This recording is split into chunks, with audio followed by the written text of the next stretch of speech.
On today's Tech Help for Churches, 3 Twitter mistakes.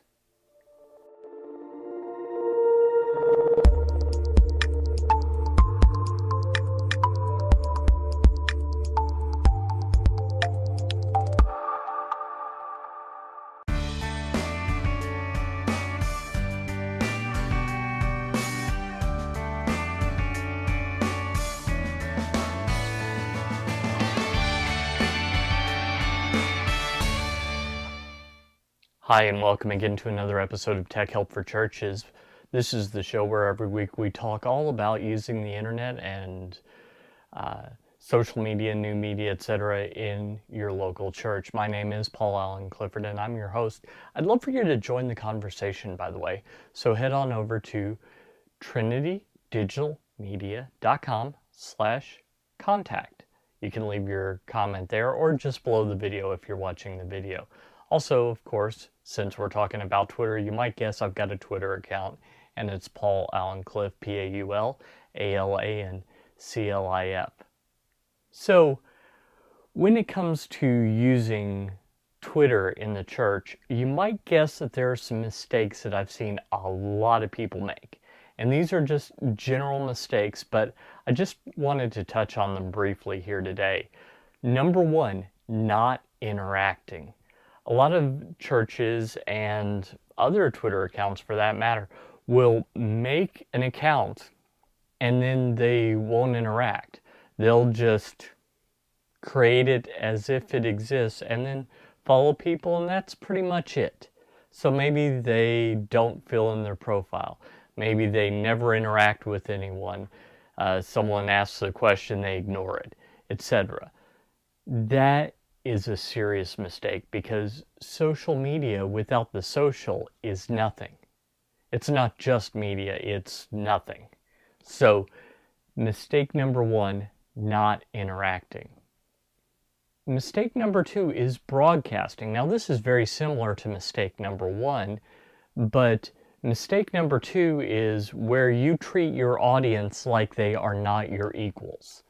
So, what we've seen in the last part of the 18th century, all of the 19th century, and the early part of the 20th century was a realization that people are equal to one another until technology got in the way. And you might be surprised to hear me say that, because you know that I love technology. I mean, this is a show all about using technology, so you might think, what?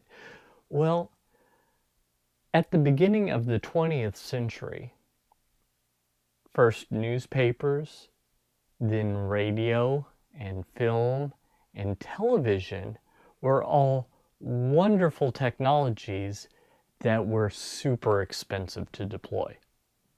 So, while it used to be the case that people were getting more and more equal in time, starting with white males, all white males were equal, then all males were equal after the Emancipation Proclamation. Then women got the vote in the early part of the 20th century. We were starting to see some equality, starting to see some real progress made, until this technology stepped in the way and said, turns out we don't care what you say unless you have a television station. Or no one cares about you unless you have a radio station. Or no one really cares what you say unless you're a newspaper reporter. Fast forward to the end of the 20th century, and something remarkable happened: the internet. And with the internet, what was formerly closed off by cost became more democratized. So, as a result, speech became much more equal. Look at what I'm doing right now. I'm sitting in a spare room in my house. I'm sitting in a spare room in my house with the camera pointed at me that I bought for not a lot of money, and you, yes, you are listening to me. Now, that's not because I'm better than you. It's not because I was born into wealth. In fact, quite far from it. It's because I just had the guts to do it. We're equals, you and I. So When it comes to using social media, one of the things that people sometimes forget is you can no longer broadcast to the masses. You've got to engage in a dialogue amongst friends. And so that's another mistake that I see people making, is broadcasting and forgetting to interact. Third, not adding value. This is just such an opportunity for the church. Let's talk about something. In 2011, there was a place called Morton's Steakhouse that a certain reporter tweeted to, saying, "Hey, meet me at the gate with a steak and that would make me happy." Of course he was joking. Of course he didn't think that Morton's would do it. Until they did. They met him at the gate of his plane with a steak, and the article that showed up in Time magazine, I'm sure, sold enough steak to pay for the guy's salary who showed up with the steak. Probably paid for the steak too. So it was a situation where a small act got magnified and just really endured that restaurant to the masses. Now let's fast forward to 2013, last year. I got a tweet from someone that said, "Hey, you've just won our contest. Send us your mailing address so we can send you your prize."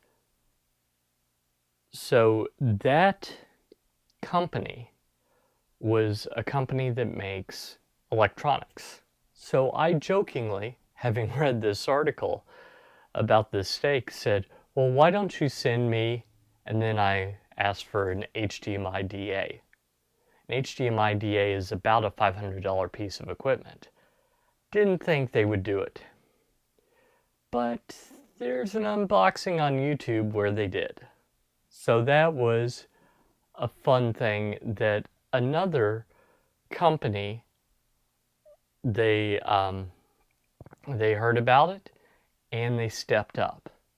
Now let's think about what your church could do. What if you had people in your church with their eyes peeled for opportunities to serve? Someone says, "Oh, our PTA is having such trouble getting people to set up for the bake sale." What if people from your church, not in church gear, but just showed up to help and then they left?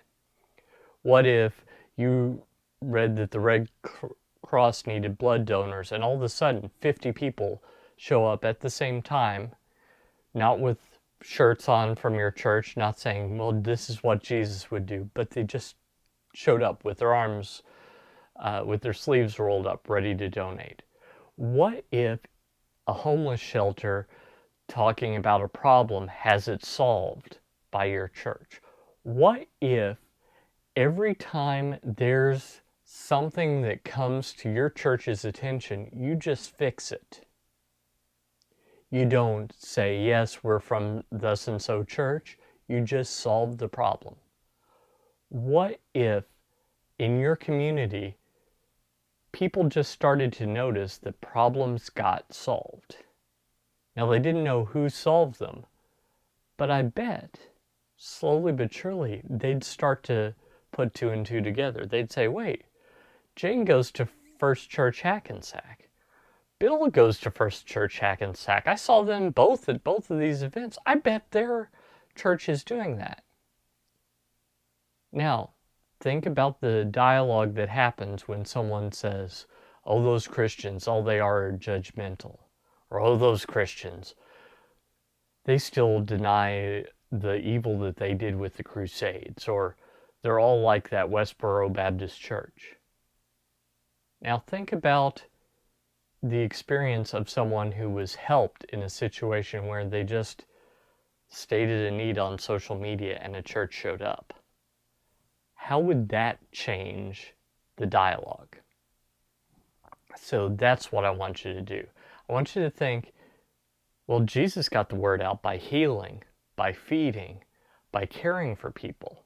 What if we did the same? I think that's how we go out and change eternity.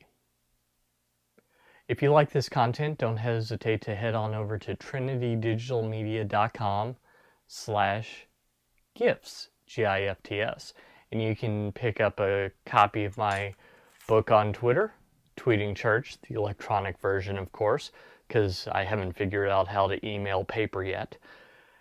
And you can get that and a free copy of my email newsletter. If you'd prefer, there's also some training on ProPresenter, or also a course on how to do video for your church. Any of those three, free for the taking. Just sign up over there so that I can send you the links for all those things. So I hope that helps you, and until next time, this is Paul Allen Clifford with TrinityDigitalMedia.com.